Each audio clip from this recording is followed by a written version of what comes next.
É possível estudar farmácia à distância com qualidade? Na Unicesumar, sim. E eu vou te mostrar o porquê. Aqui você conta com a nossa metodologia híbrida, tendo aulas online, ao vivo e gravadas, por professores especialistas na área e acompanhamento de tutores. E nos encontros presenciais, você coloca seu conhecimento em prática em laboratórios e simuladores, se aprofundando em novas tecnologias farmacêuticas. Além disso, seu material didático é completo. É um laboratório na palma da mão. Nos anos finais do curso, você ainda vive o dia a dia da profissão através de estágios em empresas conveniadas. Legal, né? Só uma universidade com mais de 30 anos de tradição e que é referência no ensino de medicina e área da saúde pode oferecer tudo isso para sua formação. Faça sua graduação em Farmácia EAD na Unicesumar.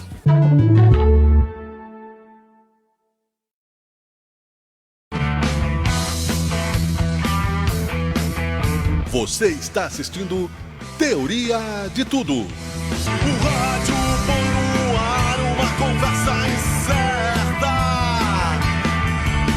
Eu leio pelos muros uma coisa concreta. Do outro lado da rua. Olá, olá, olá, muito bom dia a todos, a todas, muita coragem para este dia que começa, mais uma vez chuvoso aqui no Rio Grande do Sul. Está no ar o Teoria de Tudo, eu sou Miguel Brambila, é um prazer estar em sua companhia. O Teoria de Tudo em busca da razão perdida, pensando bem, dá para ser feliz. Vamos a mais uma edição do programa, trazendo para você aí as informações, é claro, alguns destaques do que está acontecendo. Alerta vermelho máximo no Rio Grande do Sul, segue chovendo. Temos entrevista, temos cultura, temos as informações do esporte cancelado, aliás, devido à chuva. E é claro que o Teoria de Tudo sempre preocupado com você. Nós estamos aqui à disposição também para divulgar o que é importante. Tome cuidado, a questão material não é o que menos importa, as vidas é o que importam neste momento. Chove muito, mas tudo vai passar. Teremos aí novas oportunidades de reconstrução, com certeza. É importante nesse momento ter muita coragem, realmente. O Teoria de Tudo começa com o apoio de EAD Unicesumar, melhor EAD do Brasil. Hoje é quinta-feira, 19 graus a temperatura, outubro de 2024, dia 2 de maio, 10 horas 1 minuto. Mas também em qualquer parte do Brasil e do mundo, você pode estar nos escutando em outros horários, em outros canais. Então você pode fazer o F5 da sua plataforma para atuar que dias você está nos escutando, não é?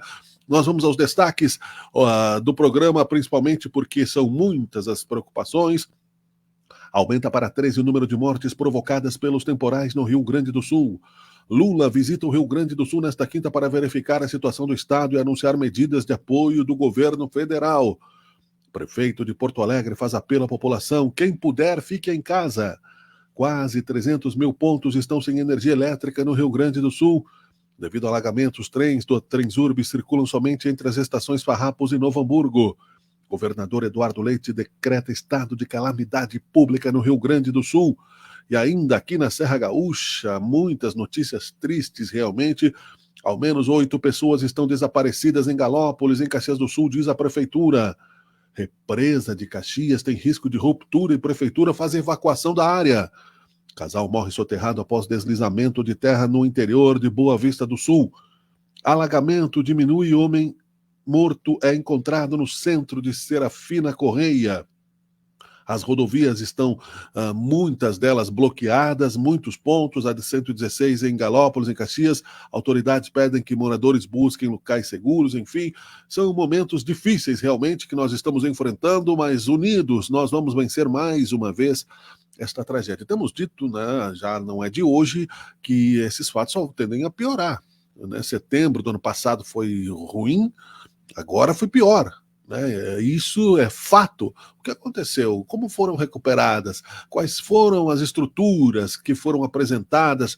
Não é as ações imediatas, não é para ontem, não. As tragédias acontecem imediatamente, não é para esperar, sei lá eu, o que possa vir a acontecer num futuro, no marco. Né? O Brasil gosta de falar em marco. Nosso marco sanitário é para 2030, sendo que na Europa isso já aconteceu no século XIX. Então, é para ontem, a união e não essa questão de ficar politizando tudo que acontece né? Porque as pessoas estão sofrendo, muita gente está em dificuldades neste momento. E esperemos que esteja tudo bem com você, com a sua família. Nós estamos apresentando o Teoria de Tudo. Rápido intervalo, nós já voltamos para falar de cultura. Fica aí. Quando eu não puder pisar mais na avenida, quando as minhas pernas não puderem aguentar. Se já não dá mais para entrar na avenida, venha para o CPR Rodas e Pneus. Comércio de rodas e pneus novos e usados. Consertos de rodas em geral. Entre na Avenida Brilhando, CPR Rodas e Pneus. Não deixe o samba morrer, não deixe o samba acabar. O morro foi feito de samba pra gente sambar. Seu corpo é mais que comer, é uma experiência. Por isso no Bangu você encontra o carinho de quem cozinha como se fosse para a sua família. Conheça o Bangu Pub e Restaurante, uma experiência especial. Sabor Bangu, cozinhando com carinho.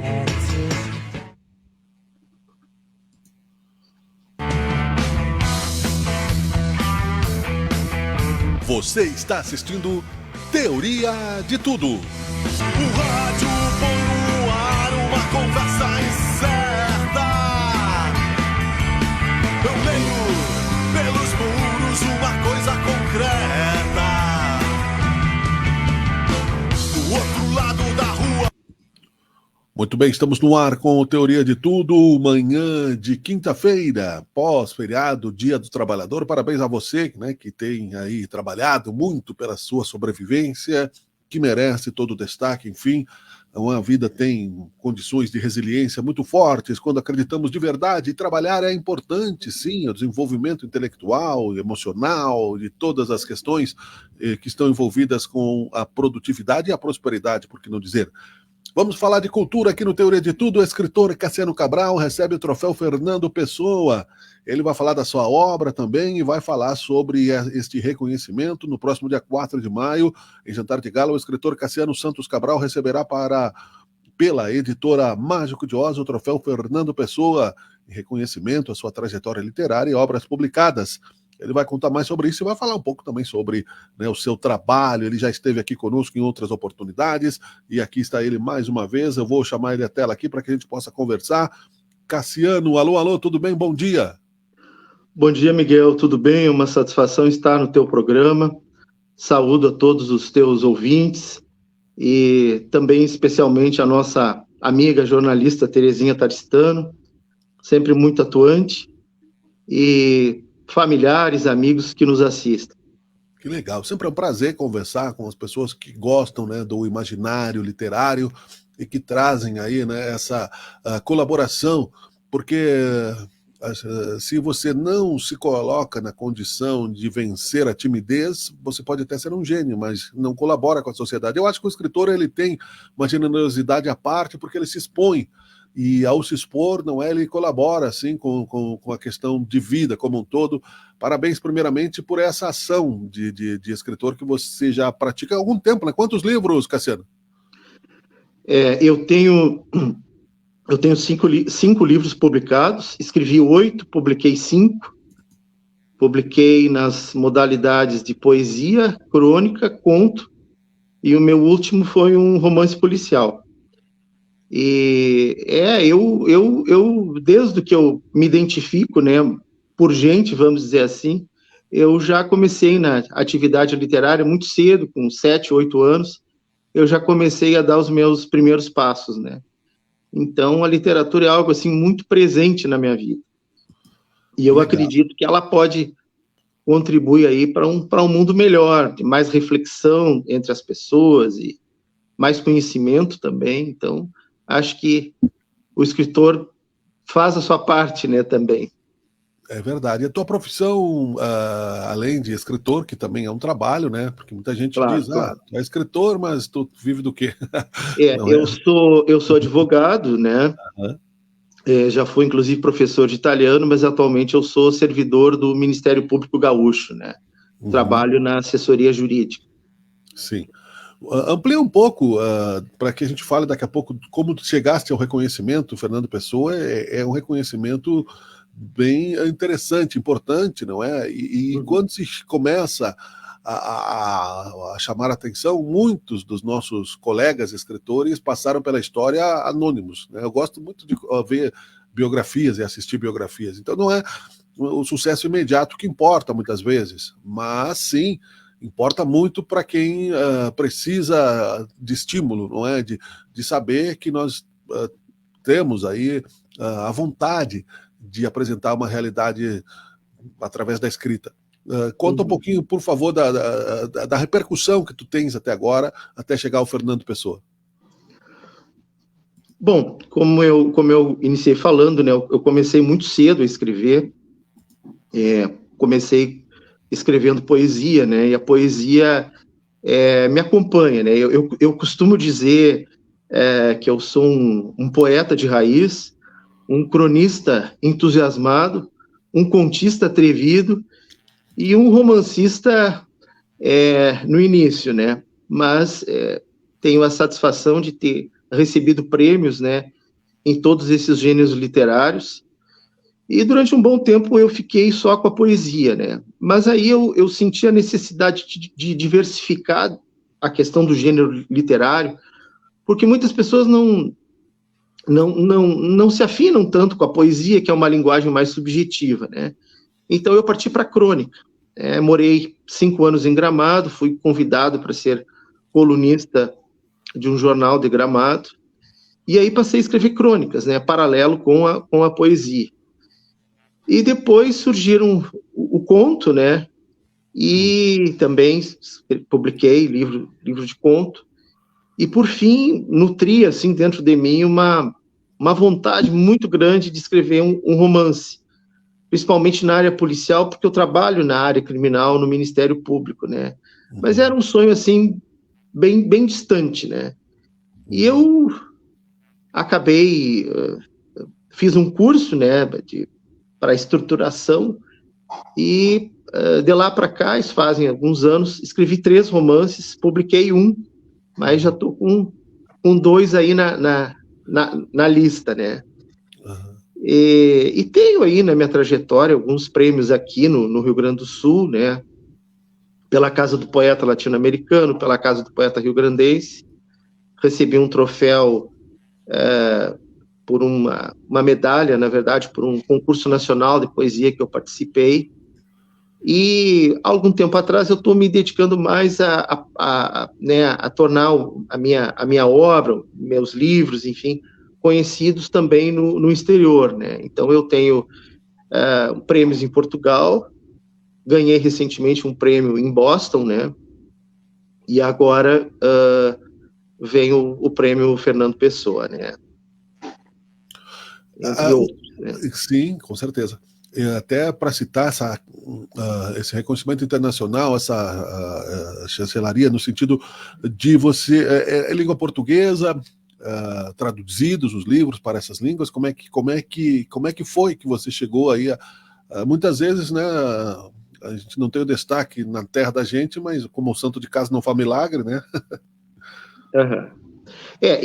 Eu faço parte da Associação Internacional de Artistas e Escritores, né, que ela é aqui do Brasil, no caso, e ela projeta e faz uma divulgação dos trabalhos do escritor no exterior, né? Então, por incrível que pareça, bom, os meus livros ainda não tive a chance de traduzi-los, né?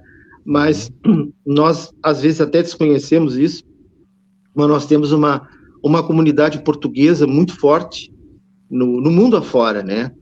Então, nós temos uma comunidade na Suíça, em Portugal, na Inglaterra também. Então, a gente vai junto a essa comunidade portuguesa e brasileira, inicialmente aí divulgando, né, os livros, né, e as obras. Inclusive, até fui convidado para participar de um programa numa rádio em Genebra, mas em português, né? Então, a gente, assim, tem o escritor brasileiro hoje, ele consegue ser lido no exterior em português, né? Num primeiro momento, junto à comunidade lusófona, né? Então é algo assim bem interessante. Eu acho legal essa unificação da língua. Hoje em dia, com a própria tecnologia, talvez facilite um pouco mais. Quando eu converso com o pessoal de teatro que viaja aqui, o pessoal do UEBA, Produtos Notáveis, também eu pergunto. Eles estiveram em Portugal, estiveram na Inglaterra, em outros lugares, não é? E não se trata de imposição cultural, mas de uma certa proteção, no sentido até do entendimento das referências mesmo, não é, Cassiano? Pois é. É interessante eu acho que o escritor ele tem um papel muito importante na sociedade, sabe? Acho que todas as profissões têm, né? Vocês que são do campo do jornalismo, vocês levam a cultura e a informação, que sem informação a gente também, né? Não, é difícil a gente até se movimentar, né? Mas eu digo que o escritor, né? No mundo onde tem aquele chavão, né? Que nada se cria, tudo se copia, o escritor ele faz um papel diferenciado, né? E a gente, de certa forma, a gente trabalha, principalmente no Brasil, contra a correnteza, porque o brasileiro lê uma média de 4 livros por ano. Nós estamos pouco, na 52ª posição no ranking internacional de leitura. 44% dos brasileiros declaram que não leem, e 30% nunca compraram um livro na vida. Então, o escritor realmente ele tem um papel importante, assim, no sentido de difundir a cultura, e eu acho que isso tem que começar desde o início. O meu filho, por exemplo, tem 8 anos e já na escola ele já está começando a ler livros infantis e trabalha com produção textual, e é muito importante isso, porque existe uma tendência, eu acho, hoje, entre a juventude, assim, dos jovens serem muito tecnológicos, né? E há uma preocupação, assim, muito grande com, né, se manter em forma, que eu acho que é importante.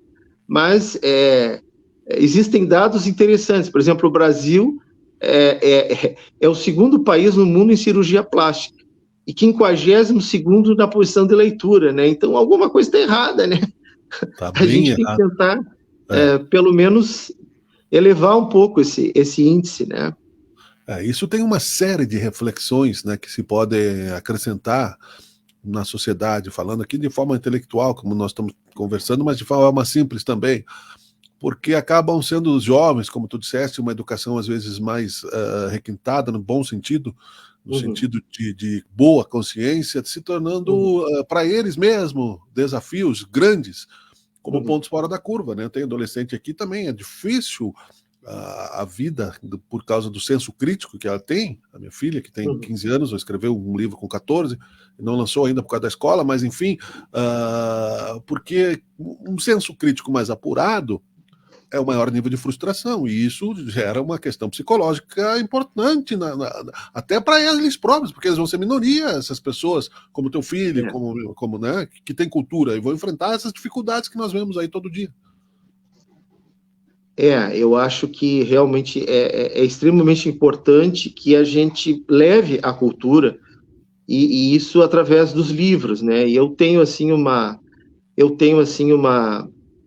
experiência muito positiva também em questão de retorno dos leitores, sabe? Então, são pessoas que às vezes me dizem, olha, eu passei a noite em claro, passei lendo o teu romance, estava depressivo, li uma crônica tua, dei risada daquele personagem que tu colocaste no teu conto.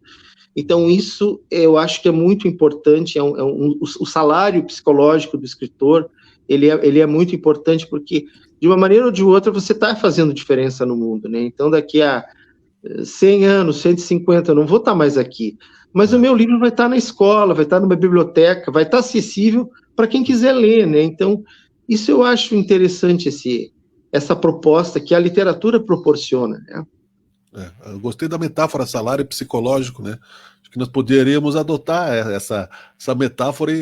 Sabe que eu estava ouvindo ontem o Lusíadas, a história, tem um professor, Paulo Ressuti, que a história não contada no YouTube, e é bem assim, é para a gente rever mesmo, né? Não é um aprofundamento, é para ensino médio, mas quem é adulto que esqueceu algumas coisas da história, e ele não cita isso nos Lusíadas, mas tem, falando, né, de Miguel, dos Lusíadas, de Luís de Camões, ele cita no livro Grandes Vidas, Grandes Obras, a Redgest, que meu pai tinha, e está na casa da minha irmã, aliás, até, porque como uma conservação da biblioteca, ele via uma vida de altos e baixos, estava quase sempre enfrentando dificuldades de pobreza, e conta a lenda, eu acho que até nós falamos isso já, mas vamos citar novamente, em determinado momento, ele tinha uma assessoria ali, um fiel escudeiro, que fez um jantar e colocou poemas, né, nos pratos, porque ele não tinha comida. Ou seja, né, o salário psicológico me lembrou um pouco disso. É verdade. Agora, é uma coisa muito que vem da cultura do país, né? Por exemplo, na Noruega, o escritor ele recebe um salário do governo. Opa! Para escrever. Não, vamos para a Noruega lá. Então, pois é, né? Eu tinha vontade de conhecer mesmo. Mas falando de Portugal, né, que tu comentaste aí, eu tenho uma ligação muito grande com Portugal, por ser de família portuguesa, né, também. E eu sou da Associação Portuguesa dos Poetas, recebi um prêmio, né, num concurso literário de lá. Depois eu fui finalista do 4º Festival de Poesia de Lisboa, em 2019, com 102 participantes, tirei o 3º lugar. Ano passado eu recebi um troféu na cidade do Porto, como escritor de destaque, né? E agora vem o troféu Fernando Pessoa. Então, o Fernando Pessoa é o meu poeta favorito. Acho que ele tem grandes legados, né? Citado muitas vezes, né? Quem não ouviu falar, né? Tudo vale a pena se a alma não é pequena. Ele está assim muito presente também na nossa cultura. Então, esse prêmio é extremamente importante. A editora Mágico de Oz selecionou cerca de 30, 35 escritores que vêm do Brasil todo receber o prêmio pela qualidade das suas obras, né? Inclusive, aí na região da Serra, vocês têm uma representante, que é a Eliane Saben, uma poeta muito valorosa, que tem enaltecido a cidade de Bento Gonçalves, então, saudações a ela também. Claro. E então eu vou ser um dos que vou receber essa homenagem, né, pelo conjunto da obra, né, pela minha contribuição, ainda que pequena, né, para a literatura. Então isso é bastante significativo assim para mim. Com certeza, é legal tu falar disso, e a Terezinha Tarcitani, que está na nossa audiência, nos escuta, né, agradecendo também a ela, que nos traz sempre a lembrança desses assuntos importantes aqui também, para que referenciemos no Teoria de Tudo, que circula, né, pelo mundo todo hoje em dia, e tem livro novo por aí, né, eu estava aqui na pauta, mas vou acreditar a Terezinha a lembrança de que você pode falar também sobre isso, por gentileza, Cassiano. Ela está me lembrando de um novo livro. Eu tenho um novo livro a ser lançado, que se chama Insana Verdade, que inclusive a Terezinha foi que fez a revisão de texto brilhantemente, né? E também é uma história que se passa no Rio Grande do Sul, em Porto Alegre, né? Eu faço questão assim de valorizar bastante não é uma coisa assim tão... Os meus personagens não eu costumo dizer, meus personagens não comem churrasco o dia inteiro, entendeu? Mas Sim. Entre uma conversa e outra, eles estão tomando um chimarrão, eles estão falando do pôr do sol daqui do Guaíba, ou de alguma da própria Serra Gaúcha, né? Então é interessante a gente assim firmar muito a importância da nossa cultura de ser gaúcho, né? Que é uma cultura muito rica, né? Então esse livro é um livro policial também, e é um livro assim que vai chamar a atenção aí do público, né? Ele tem 2 assassinatos, uma tentativa de homicídio, onde eu deixo o leitor assim um pouco confuso, né? Mas a proposta nem tudo que parece ser né? E eu valorizo muito também a questão, é um livro voltado para a terceira idade, né? No sentido de que a terceira idade muitas vezes é esquecida. E no meu personagem, as grandes alegrias na vida dele acontecem com 80 anos, né? Então, a gente precisa valorizar esse público, né? E a própria, falando em literatura, né? Que é o nosso tema aqui, a própria Cora Coralina lançou o primeiro livro de poesias dela aos 75 anos. E ela é muito amiga do Jorge Amado, né? Mas, claro que ela já produzia, mas o primeiro livro dela foi com 75 anos. Então, é importante a gente valorizar esse público aí. E até foi feito estudos na Universidade de Harvard, se não me falha a memória, que o ápice da vida humana acontece dos 70 aos 80 anos, que é o que todo mundo acha que não, né? Sim. Não em termos de como é que eu vou dizer, de complexão física, de esporte, mas intelectualmente, essa é a idade dos papas, dos ganhadores dos nobres, é a idade dos grandes atores, dos grandes advogados, dos grandes médicos.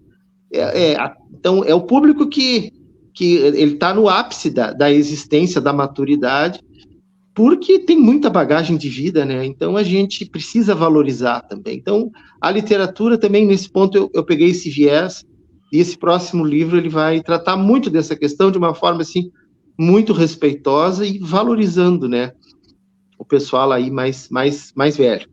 Perfeito, eu adoro conversar com pessoas que têm experiência de vida, sempre achei importante e aprendi isso, cito referencialmente, a nossa audiência muda, então às vezes nós somos redundantes, mas enfim, nós estamos no caminho do envelhecimento, e se saudavelmente, melhor ainda. A minha avó dizia, para lá vocês estão indo, não é? Então, eu tenho, por exemplo, né, filhas da minha avó, tias, irmãs da minha mãe, uma de 91 anos, totalmente lúcida, intelectualmente ativa. Minha mãe tem 80 anos e é completamente lúcida. Amigos na música, né? O netinho da Banda Os Incríveis é um baterista, tem 76 anos de idade. O Eduardo Araújo, cantor da Jovem Guarda, tem 80. O Roberto Carlos tem 80 anos, não? Então, o Brasil tem muito ainda que aprender com isso. O Roberto Marinho começou com 62 anos de idade. Com a evolução da medicina, daqui a pouco a expectativa de vida vai aumentar, a tendência é essa, né? Então, antigamente, anos 40, a expectativa era 40 anos, né? Hoje estamos em 75, 80, né? Daqui a pouco vamos passar dos 90, né? E aqui no Sul, a expectativa de vida, felizmente, é grande, né? Então, a gente tem que também ter esse viés, né? De prestigiar esse pessoal, né? Insanas Verdades vai ser lançado quando? Já está no prelo, vai ser, né? Como é que, e onde o pessoal acha né, o Cassiano Cabral para conversar sobre os livros, para convidar para palestras, enfim, para trocar ideias? Como é que faz, Cassiano? O Insana Verdade, eu estou ainda numa fase assim estou procurando editoras, né? Então eu estou numa fase assim ainda ele está pronto, revisado, mas eu estou assim numa fase assim que eu estou buscando, né, editoras, e estou analisando o que o mercado oferece, né? Porque ainda nós temos isso, né? Só os escritores assim com muita fama ou que estão na mídia que conseguem uma grande editora que publique o livro, né? Fora isso, o escritor ele tem que arcar com os custos, né, da obra, né? É uma realidade que existe ainda e que é muito comum isso.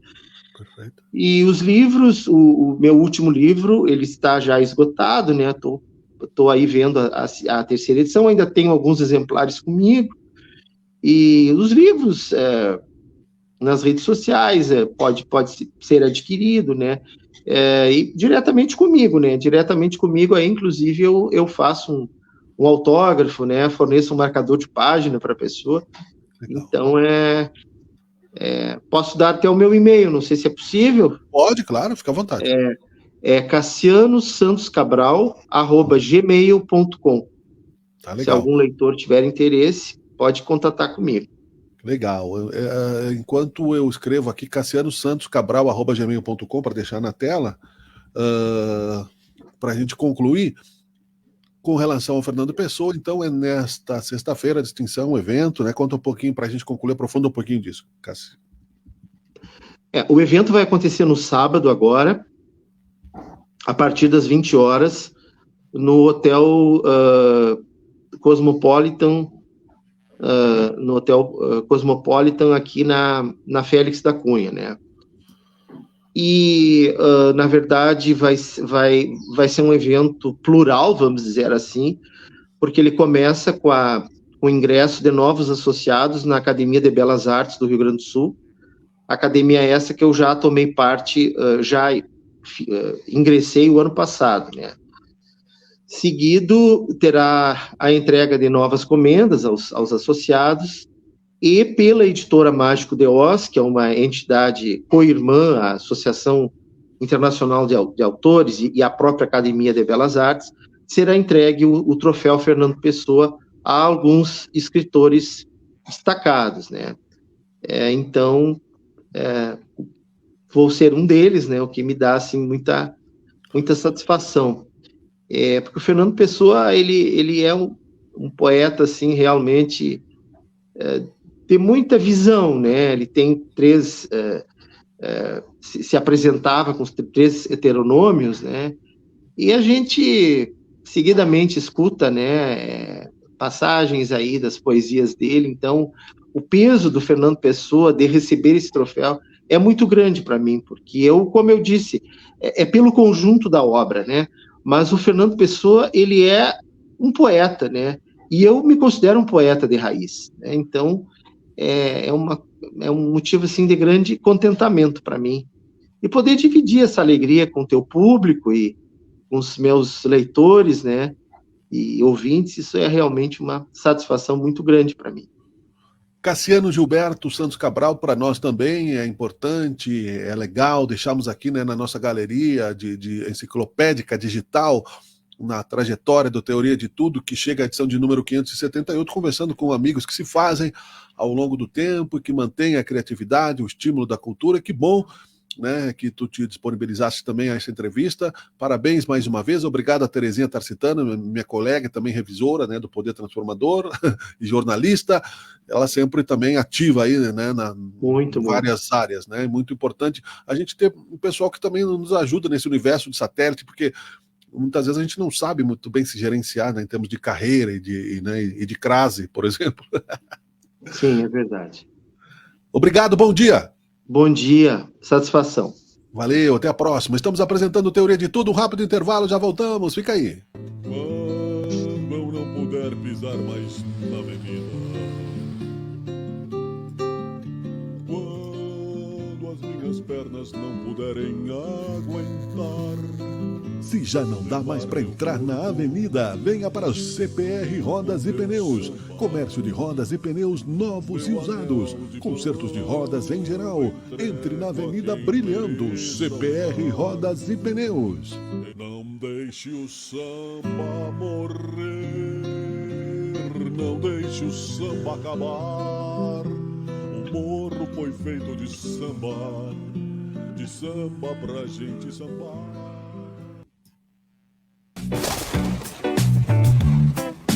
Por dentro da bola.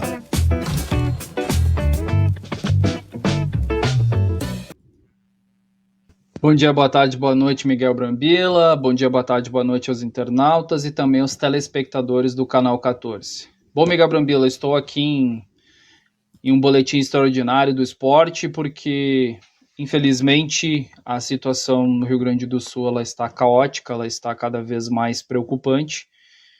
E, graças a Deus, digamos assim, a entidade maior do futebol, do esporte, entendeu essa situação e por isso que eu estou aqui apenas passando esse boletim de informação aos nossos internautas e também aos telespectadores do Canal 14, porque na noite desta quarta-feira, a CBF ela emitiu uma nota oficial que eu vou ler para todos vocês, tá? Nota oficial, então, Jogos do Rio Grande do Sul.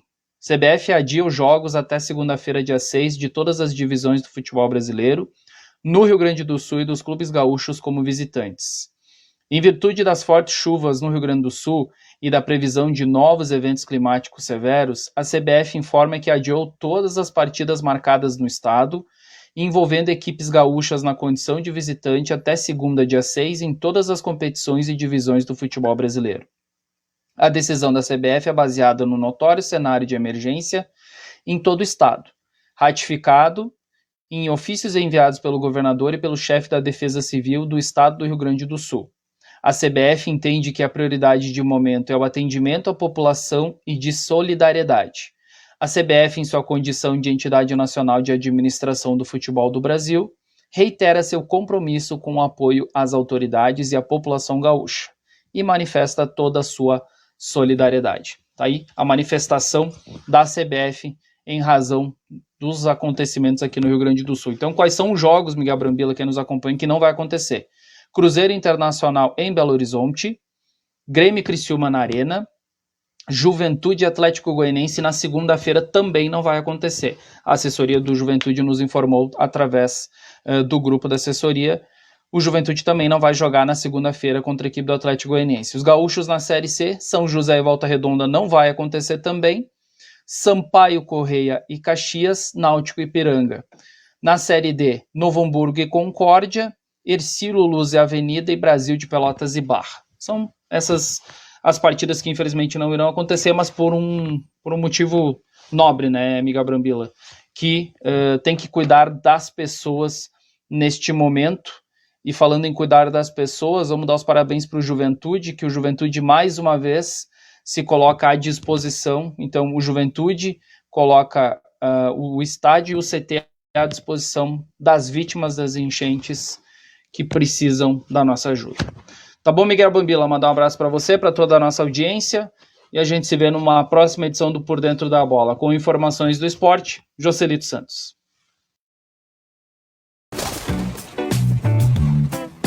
Por Dentro da Bola.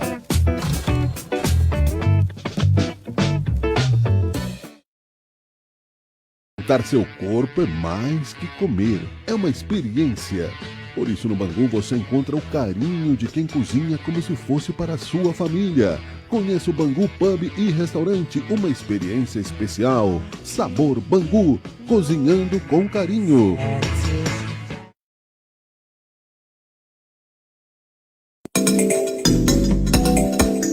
Você precisa de conhecimento técnico especializado para o conserto do seu carro? Mecânica Tecnicar, limpeza de bicos, diagnóstico computadorizado, injeção eletrônica, mecânica multimarcas.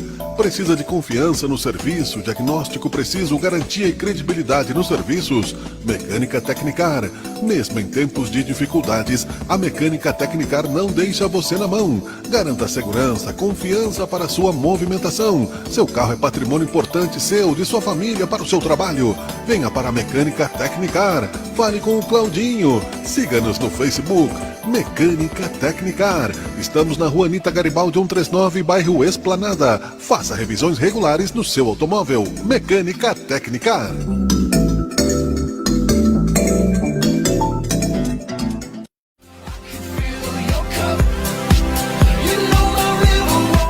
O quente é ficar fashion, o quente é ficar clássico, o quente é ficar elegante. Então escolha o melhor corte, o mais adequado para você. Conheça a Barbearia Navalha. Ambiente confortável, cortes promocionais, expertise no manejo. Venha fazer barba e cabelo conosco. Poupe seu tempo, ganhe dinheiro. Escolha profissionais qualificados. Barbearia Navalha. Estamos bem perto de você. Rua Primo Postale 522, na esquina da Sinaleira. Barbearia Navalha. Estamos ao seu dispor.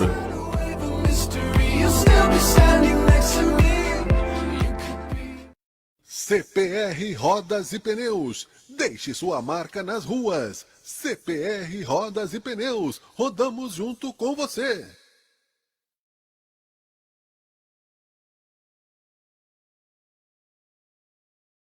Agrícola Juriti. Se o seu pet falasse, ele diria: Agrícola Juriti. Produtos para quem você ama.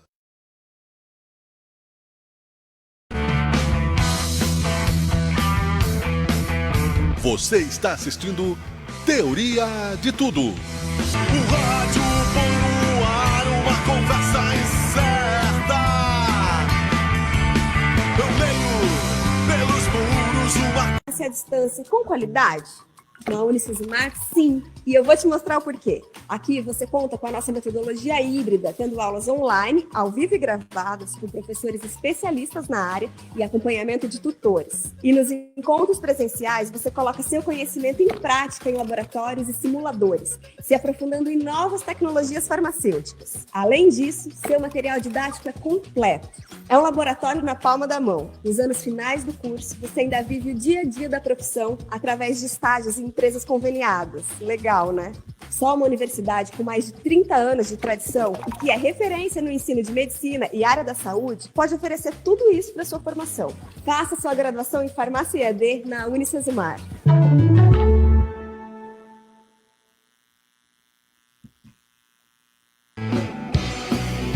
Resenha Pop.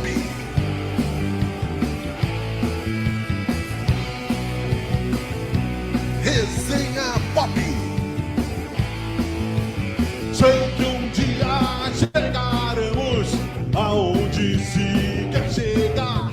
Sei que um dia chegaremos. Olá, olá, olá, bom dia, boa tarde, boa noite. Estamos no ar aqui para a edição ao vivo do Resenha Pop, também num quadro de teoria de tudo, não é? Este ano em outras possibilidades. O Resenha Pop, que também vai para o Instagram, vai para o YouTube, vai para o LinkedIn. E aqui nós estamos ao vivo na página do Resenha Pop nesse momento. Eu sou Miguel Brambila, é um prazer inenarrável produzir cultura para a nossa cidade e estar em sua companhia, com apoio de EAD Unicesumar. Estamos ao vivo nesta chuvosa tarde de outono, não é? Frio, com dificuldades, mas o nosso papo será de cultura. Eu já vou mostrar aqui, eu tenho um livro aqui do meu amigo José Bianchi, aqui, ó, Lavradores de Enxada, depois eu mostro ele um pouquinho melhor, eu vou abrir ele aqui para que eu possa contextualizar um pouquinho do nosso entrevistado de hoje, que já está nos esperando. José Bianchi é neto de imigrantes italianos, oriundos das regiões do Vêneto, por parte de pai, e do Trento, por parte da mãe. Cursou os estudos primários na Escola Municipal República da Colômbia, na Capela de São Valentim, interior de Caxias do Sul, e o 5º ano na Escola José Simão, em Forqueta Baixa, município de Feliz. Completou o ensino fundamental no Seminário Josefino de Fazenda Souza, no Colégio Estadual Cristóvão de Mendonça. Possui formação acadêmica pela Universidade de Caxias do Sul em Ciências Econômicas e tal. Tá tudo aqui, ó. Este livro muito legal, que nós vamos falar, um livro grosso, olha, consistente. Eu já tenho em primeira mão, porque ele não foi lançado oficialmente ainda, para falar sobre esta realidade Lavradores de Enxada. Eu vou desmutar ele aqui para trazer ele para a tela, para que a gente possa conversar sobre isso, né, sobre um pouco da vida. Temos alguma coisa em comum, estamos ambos do Cristóvão de Mendonça, pelo que eu vi aqui. Bianchi, tudo bem? Boa tarde. Boa tarde, Miguel Brambila, tudo bem? Um prazer estar contigo nesse programa aí, Resenha Pop. Que legal. Uma satisfação. A gente gosta de falar de cultura, de arte, de música, de literatura. Quando eu recebi o livro teu, das mãos do Ricardo Dini, da Dinâmica, ele disse que comentou contigo que tu fizeste um trabalho de jornalismo, não é? Ao conversar com as pessoas e tal. Então, antes de nós entrarmos, né, no escopo, na ideia do livro mesmo, conta um pouco da tua história. É o teu primeiro livro, não é? Né? Eu não me lembro de ter outra obra tua em mãos, mas a gente vai falar sobre ela também, Bianchi. Miguel, é a minha primeira obra, sim, e que posso chamar de obra, né? Outros trabalhinhos menores também fiz, mas uma obra, um livro, uma história mais aprofundada é a primeira vez, né, que eu faço isso, e jamais pensei também que fosse fazer isso, né? Isso é fruto depois da minha aposentadoria, né, quando a gente sobrou um pouco mais de tempo também, e eu consegui realizar esse trabalho, enfim, de pesquisa na nossa região aqui do interior da Serra Gaúcha. Conta um pouco de como surgiu essa ideia, o que ele significa, enfim, como foi o processo. A ideia, veja, eu fiz uma viagem à Itália em 2019, conhecendo as regiões de origem da família, e quando eu retornei dessa viagem, eu pensei em traçar um paralelo com o que eu encontrei na Itália, com a situação que a gente se encontra aqui na Serra Gaúcha. E tem muita similaridade, né? Lá é uma região montanhosa, nos Alpes, São Gregório nelle Alpe, a região de Feltre, próximo a Belluno, né, Santa Justina. Enfim, é uma região bem parecida da nossa, né? E o efeito que houve naquela região, ele é um pouco similar ao que se passa aqui na relação, assim, de abandono das culturas, do cultivo, né, nas áreas íngremes, nas encostas dos morros. Na capela de São Gregório, Miguel, conversando com o pároco local, ele dizia assim para mim, se vardea su, qua se vardea su e se vedea sou saci, né? No nosso italiano, eu olhava para os morros e eu só via pedras. Tamanha era assim o cultivo, né? Com a enxada e o arado naquelas recostas. E hoje virou bosque, né? É tudo mato. Bem, na nossa região, onde não é possível o uso da mecanização, o trator, também virou mato. Nós temos muitas comunidades do nosso interior, e aqui eu falo de uma região assim, não só Caxias, né? Caxias é Bento, é Garibaldi, é até a região de Santo Antônio do Palma, São Marcos, enfim, são diversos municípios, algo em torno de 20 municípios que eu transitei, e a situação é similar em todas as capelas, esse interior, nas regiões íngremes, né? Então eu busquei a razão desse abandono dessas áreas, né, da desistência da plantação, e a motivação é sempre a mesma, né, a condição, a topografia da região, com a mecanização, elas ficaram fora do processo produtivo, não são mais competitivas, e as pessoas estão trabalhando em outro setor, na indústria. Muitas comunidades ainda têm moradores, mas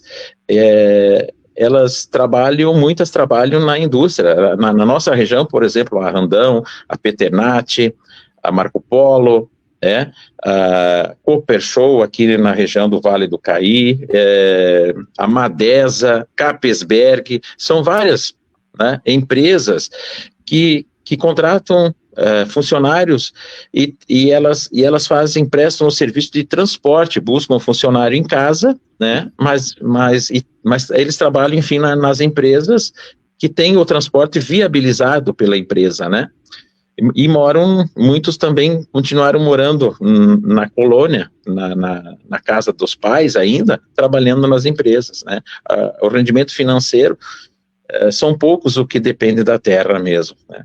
Agora, por outro lado, nós temos uma região muito produtiva. Eu estou falando isso, sempre tem que ter presente, assim, que é a região íngreme, né? É a serra, é onde não é mecanizável, porque a nossa região também é o polo produtivo de hortifrutis do estado, né? E nós exportamos, né, para todos os estados brasileiros praticamente. Então, mas essa região produtiva é o altiplano. Essa região de Fazenda Souza, Vila Oliva, Santa Lúcia, nossa, é altamente produtiva, né? Inclusive, nós temos pessoas que abandonaram a cidade e retornaram a trabalhar na colônia, produzindo hortifrutis, mas com uma outra estrutura, uma estrutura mais empresarial, uma estrutura com câmera fria, uma estrutura com transporte, com maquinários, né, e principalmente recurso hídrico, né, que possa irrigar a lavoura, coisa que não é possível nas regiões íngremes, daí o afastamento.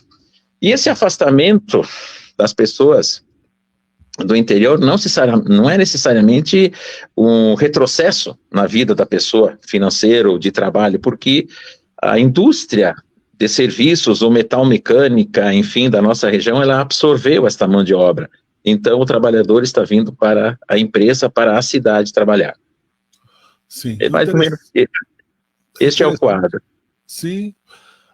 E o interessante é tu pontuares uma parte da história que realmente eu acho que esse fator é irreversível, né? Considerando a encosta, né? Que ela virou bosque, nesse setor, porque já a dificuldade de sucessão das empresas familiares no período. Agora, com a mudança, é claro, como tu disseste, com infraestrutura, com tecnologia, até mesmo com acesso à internet, que não se tinha no passado, então se estava distante, não é, do centro de conhecimento, é uma nova era, inclusive também considerando, né, o urbanismo violento, né, concreto, asfaltado, com tecnologia estressante, né, para as pessoas voltar ao campo e produzir, não somente pela demanda de alimentos que se tem, mas também é uma questão até de qualidade de vida e continuidade. Nem todo mundo consegue fazer isso, né? O teu livro traz quase que um elo de ligação dessas transformações, Bianchi. Veja bem, a pessoa hoje, para permanecer nesse setor, exige um investimento tecnológico, né? E o acesso, as pessoas não têm esse acesso. É um cenário estranho para muita gente do interior, essa nova tecnologia, né? Que essas empresas maiores já estão empregando, né? E têm alta produtividade e distribuem para todo o país. O pequeno produtor, o que permanece na nossa região, ele acaba sendo fornecedor, o pequeno fornecedor aqui das feiras de rua, né, das CEAs, em feiras de ruas locais, né. Então, o cenário de fundo, assim, ele trata bastante essa questão. Mas o livro não fala só disso, né, ele tem outros viés, ele fala desde a questão indígena, né, da nossa região, ele inicia com o expurgamento aqui dos indígenas, né, a matança, a gente pode falar e usar esse termo, sim, a matança de muitos indígenas. Claro, isso, né, ainda antes da vinda dos imigrantes italianos, principalmente na nossa região da Serra aqui, né, e também houveram muitos conflitos com os indígenas e com os alemães, né, que iniciaram o processo migratório em 1824, 50 anos antes. Esse é um relato deste cenário à época que eu trago à tona, né, com episódios, digamos assim, requentados, né, que ficaram um pouco esquecidos na história, trazer à tona isso, né. Uhum. Esse é o objetivo. E tu trazes aqui na capa, né, no Lavradores de Enxada, em francês, não é? Em espanhol, em alemão, em polonês, sueco, italiano, não é? Aqui. Né? Sim. Veja, eu procurei trabalhar as etnias que formaram um núcleo, né? Se você procurar, bom, onde é que eu tenho uma comunidade de uma etnia suíça, né? Onde é que tem uma comunidade polonesa? Onde é que se estabeleceu uma comunidade sueca? Eu fui atrás disso, né? Então, porque aí, em tese, preserva a cultura local, porque vieram muitas pessoas de várias etnias, né? Foram da guerra. Pequeno cortezinho aqui na internet do Bianchi, daqui a pouco ele volta. Deu só um cortezinho aqui, mas tu parou quando tu disseste que foram muitas etnias que vieram. Pode continuar daí, por favor. E o trabalho, eu me ative às que formaram comunidades. Esse foi o critério usado para trabalhar, assim, historicamente, a etnia, sempre tendo como quadrante a região da Serra Gaúcha, né, nesse espaço. Nós temos aqui a predominância, é bom colocar isso, né, pelo menos de forma popular, principalmente os italianos, mas aí né, é importante que tu cites essa questão cultural do extermínio dos indígenas. Pouca gente lembra disso, alguns bancos escolares, mas ainda muito, né, palidamente, né. Confesso que na minha escola, eu já tenho 55 anos, não foi muito colocado esse assunto no passado, talvez por alguns tabus, talvez por questões pedagógicas impostas, enfim. Importante tornar claro essas questões. E, por exemplo, essas etnias que tu citaste, não é? Elas têm força ainda um pouco, a francesa, a espanhola, que não são muito citadas, a polonesa até mais ou menos, mas o sueco, por exemplo. Não, os suecos estavam estabelecidos pontualmente ali na linha Barata-Góis, aonde caiu aquela ponte metálica entre Farroupilha e Nova Roma do Sul. Naquele trecho habitaram 48 famílias suecas. Veja, nenhuma permaneceu no local, todas abandonaram, e eles tinham como propósito na vida, ou eles perseguiam isso, sair do local aonde eles foram alocados. Por quê? Porque aquela região não lhes oferecia mais do que a subsistência, né? Então os suecos se estabeleceram na linha Barata-Góis, exatamente ali nas proximidades daquela ponte metálica que agora foi refeita. Bem, eles, no início, evidentemente, preservaram a língua, mas eles se adaptaram ao italiano, né? E hoje eles falam o italiano, descendente deles se falam o italiano. Então,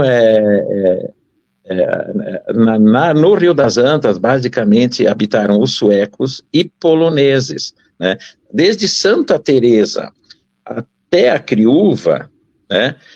Tem um livro que cita isso, né? Ouvia-se falar o polonês.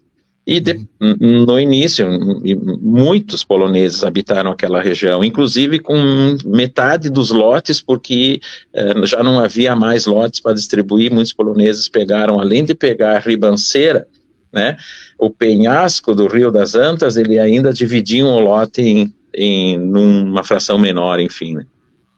Né? Para citar só como asterisco para as pessoas que não lembram, que o governo federal, estimulando, né, a imigração, na época, estimulava na Europa e dividia, né, determinava cada lote para cada grupo de pessoas, né, especificamente. Você já vinha com o destino certo, né, com algumas propagandas enganosas, sim, inclusive, né, Bianchi?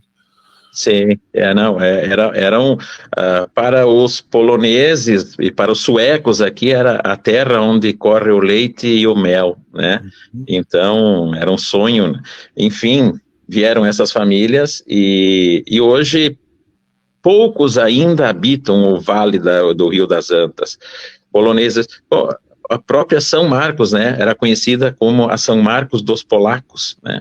Metade da população no início era polonesa em São Marcos, especialmente nas proximidades do Rio das Antas, né? E aos poucos essas famílias foram abandonando essas terras, né, procurando outras áreas, outras terras.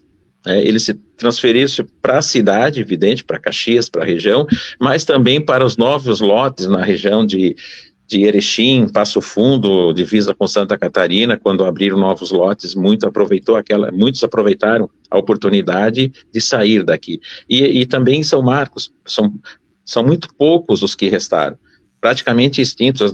Tem comunidades, não tem mais nenhum descendente de polonês, né? O imigrante italiano tomou conta, né? Basicamente o italiano. E citar também como referência cultural que o italiano é um dialeto que se criou aqui, né, na imigração, né?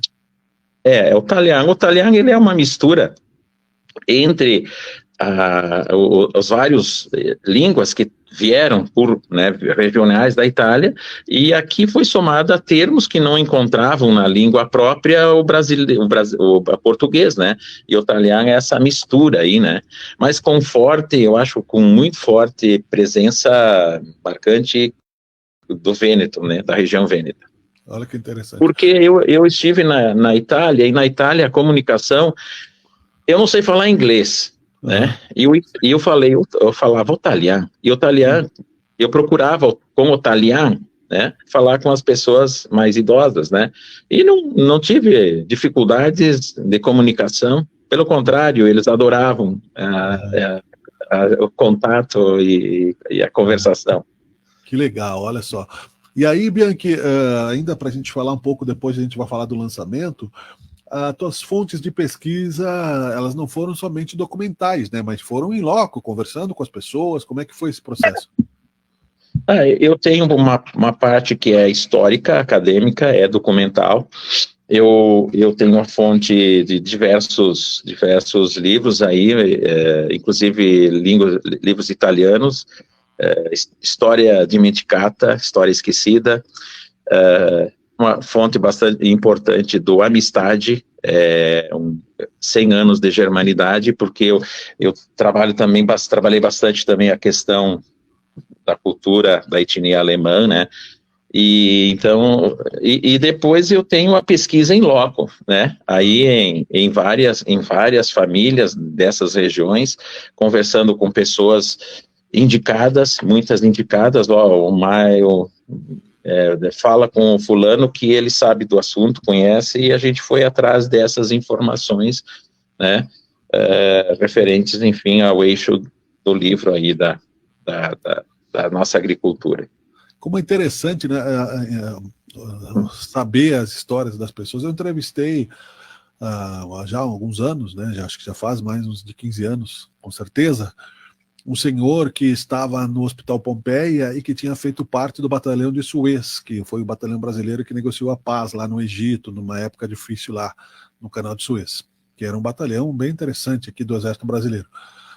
Entrevistei senhoras aqui e casais aqui na Terceira Légua, com 70 anos das Irmãs Pastorinhas. Então eu imagino que tu devas ter, por exemplo, né, ao entrevistar os alemães, encontrado ainda pessoas idosas, porque é uma longevidade, ou filhos ou netos, por exemplo, que viveram o trauma da Segunda Guerra Mundial, que fugiram, que não tinham comprometimento com o nazismo e que foram proibidos em determinado período de falar a própria língua natal, né?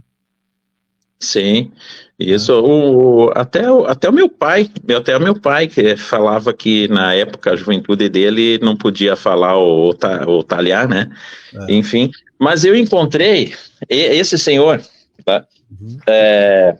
Da capa, esse senhor da capa do livro aqui, ó, Romeu Nilvo Corran, exatamente, Romeu Nilvo Corran. Ele é um cidadão, reside na linha francesa alta, interior do município de Barão. Ele não fala o português, né? Só o alemão. Então, eu encontrei uma meia dúzia de pessoas, e eu não fui à procura destas, não era esse o foco, mas casualmente, né? Essa foto da capa, eu fiz ela foi casual, andando, procurando outras, conversando com outras pessoas, encontrei no caminho, na estrada, ele andando com a carroça, vou fazer uma foto com ele e aproveitar a imagem, que é muito interessante, né? E no final, acabou sendo aproveitada para a capa do livro. Ele somente fala alemão. Para a comunicação se deu por um intérprete, vizinho dele, né?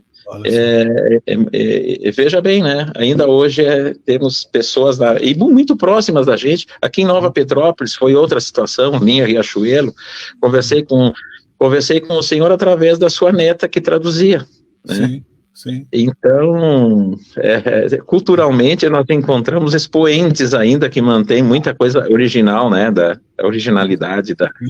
E esse trabalho, e esse trabalho que tu fazes traz aí uma riqueza, tenho certeza, que se fixa através desse esforço, porque é muito pouco que se faz ainda. Nós estamos muito aquém do que se poderia fazer com tudo que se tem. Se você vai falando, eu vou me lembrando, por exemplo, de Histórias Perdidas. Quando eu era criança, tinha aqueles armazéns ainda a granel, né, que se chamam, né, acho que tu pegava, não tinha embalagem como tem hoje, né? As pessoas não lembram, mas nós pegamos, né? Eu peguei.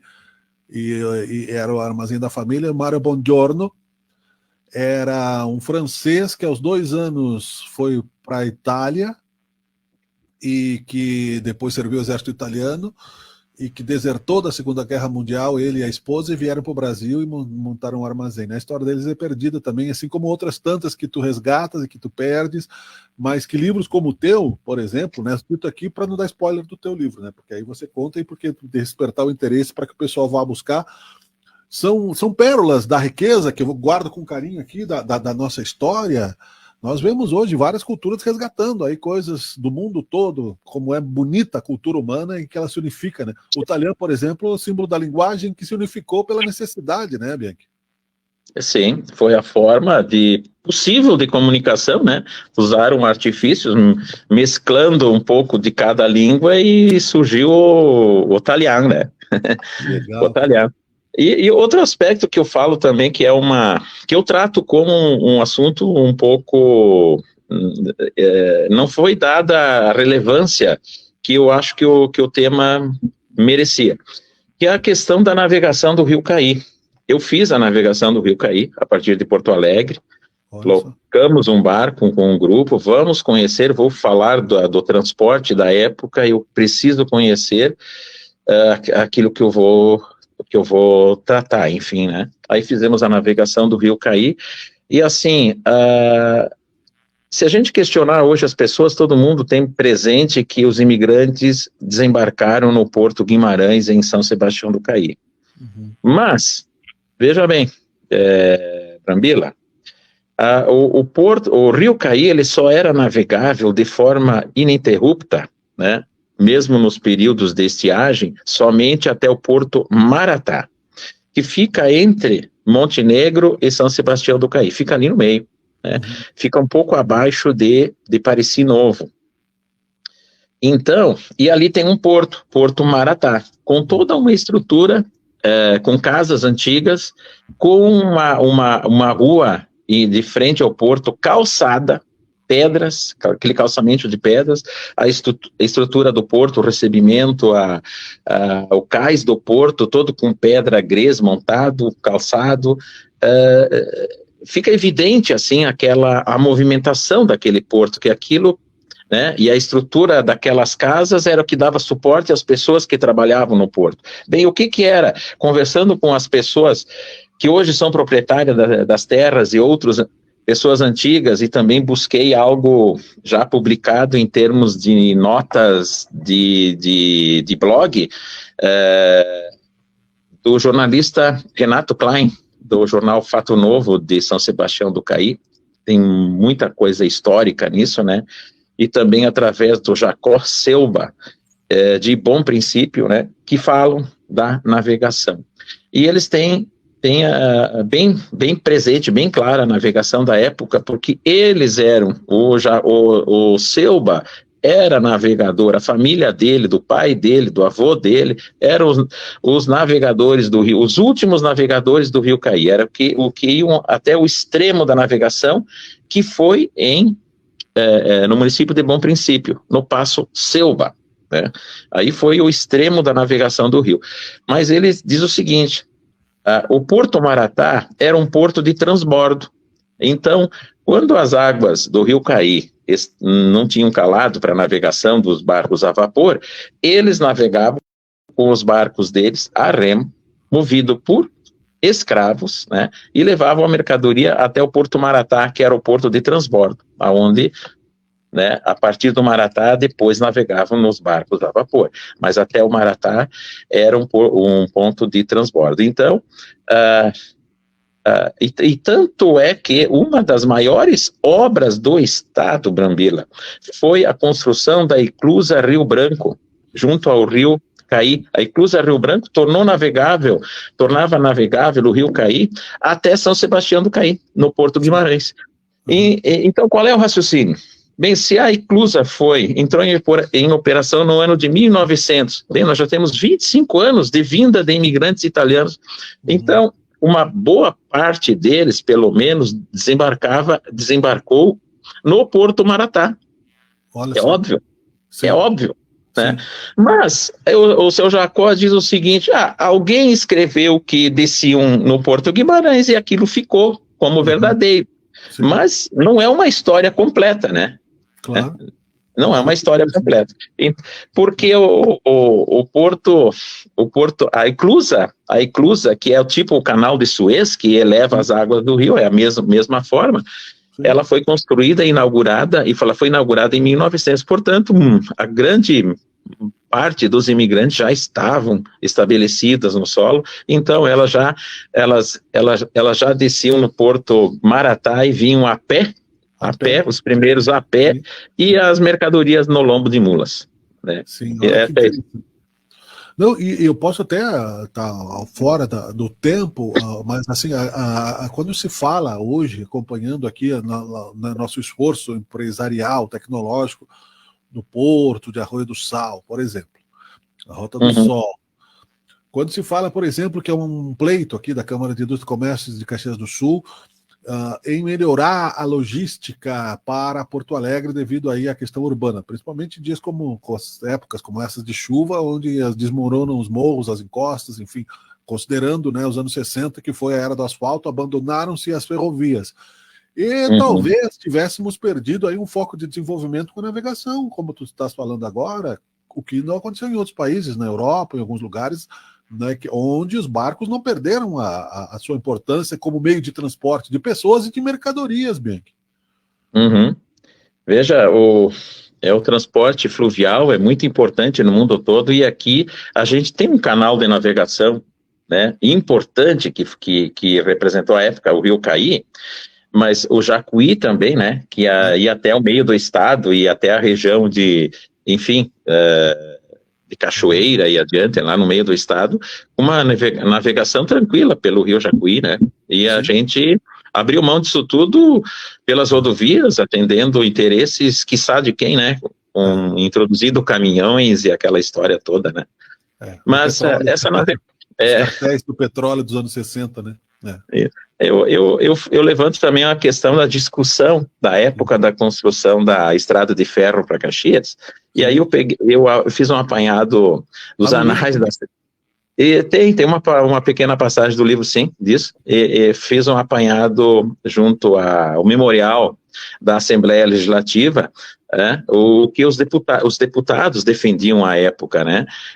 Porque havia um projeto do trem, né, da linha do traçado do trem, vir através de São Vendelino. Ele subiria em São Vendelino. Só que esse traçado, ele ia concorrer com a navegação. E por isso que o traçado do trem foi desviado por Salvador do Sul, Barão, e subindo por Carlos Barbosa, naquela outra região, né? Mas havia um projeto que ele seguia a margem do Rio Caí, e depois ele subia em São Vendelino. Né? Isso está em cartas dos primeiros imigrantes suíços, né? Que o governo já estaria providenciando, né, o trem a menos de 10 minutos da residência do grupo, esses suíços que se estabeleceram hoje interior de Carlos Barbosa. Tu vê, né? E aí se perderam os dois canais de logística, né? Tanto o trem quanto a navegação pluvial, né? E conseguiram acabar com o trem também, né? O trem seria um pouco poluente ainda, apesar do carvão e tal, mas hoje já poderia se ter um trem elétrico, não seria o investimento do zero, né? E o fluvial, quando se fala hoje, por exemplo, olha, nós estamos mais de 100 anos atrasados, portanto, não é? Quando se fala aí na questão do carbono, na questão, né, tudo isso tem relação à história. O que tu está falando aqui são embasamentos que pode se transformar em argumentos políticos, inclusive. Tem um discurso do Rui Barbosa, de 1923, que falava, que está aí disponível, né, no online para quem quiser, que falava, eu já citei algumas vezes, nosso marco sanitário é para 2030, o Brasil aqui, né? Tu sabe tanto quanto eu, porque inclusive tu já trabalha em órgãos públicos, e como na Câmara, como secretário, né? A Europa já estava com o saneamento básico resolvido, né, no século XIX. Rui Barbosa cobrava isso em 1923, e nós estamos mais de 100 anos atrasados, né? Então, tu imagina, né, se tivéssemos seguido, o que seríamos, não é? Com tudo que já se conquistou, tudo bem, rodovia, mas esses dois caminhos também, tanto o trem, e inclusive nas questões ambientais e de desenvolvimento humano, né? Talvez seria outra realidade. Não estamos lamentando, mas estamos constatando o caminho perdido, né? É um tempo precioso perdido, mas para o futuro eu não vejo. Eu vejo como alternativa ainda o estabelecimento do trem, né? Da via férrea como solução de transporte, quer de cargas ou quer de passageiros, né? Sim. Legal. Mas, fala aí, Beto. Tá bem. Não, apenas quero colocar, né, que sexta-feira, né, às 19 horas, quem tiver interesse em conhecer meu trabalho, esse livro, Lavradores de Enxada, estará disponível junto ao Centro de Cultura Ordovás, né? E a gente pretende fazer um momento bacana nesse lançamento, né? Inclusive com a participação do grupo Girotondo, tocando umas canções, né? E alegrando quem tiver interesse pela leitura aí vai ganhar um presentinho a mais. Que legal, que bom. Sexta-feira a entrada é franca, o Ordovás aqui, né? A entrada é franca, né? Apenas para quem adquirir o livro, né? O custo do livro é R$60. Sim. R$60 ao livro. E depois ele vai estar no mercado ao preço de capa de R$98 por unidade, por exemplar. E vale a pena, altamente recomendável, né? Eu sou muito adepto, e nós somos aqui em casa, minha filha, que é jovem também, meus filhos, o livro não vai desaparecer das prateleiras, apesar da era digital, e eu tenho certeza, com tudo que nós conversamos, com toda a experiência que será, né, que vale a pena, vai ser importante valorizar o que é nosso também, como uma degustação de uma pesquisa séria e bem calculada, que é a do autor da obra, José Bianchi, que está conosco aqui no Resenha Pop. Muito obrigado pela tua entrevista, um bom papo, meu amigo. Obrigado, Brambila, obrigado pela oportunidade de falar aí com teus ouvintes. Né? Grande abraço. Que legal, um abraço, é o Resenha Pop, um abraço a todos, até o próximo, tchau, tchau. Resenha Pop.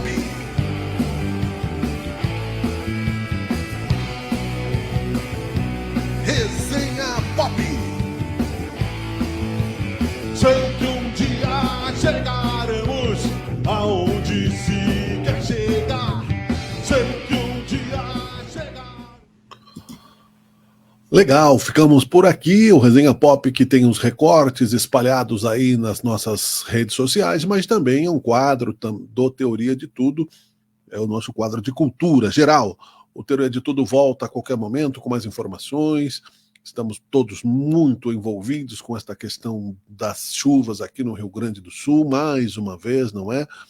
E lembrando sempre que as questões estruturais, ambientais, ecológicas são para ontem, não é para a próxima enchente, né?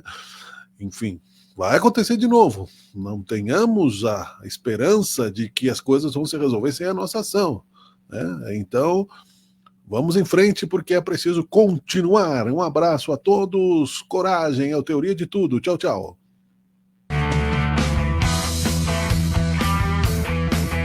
Você está assistindo Teoria de Tudo. O rádio põe no ar uma conversa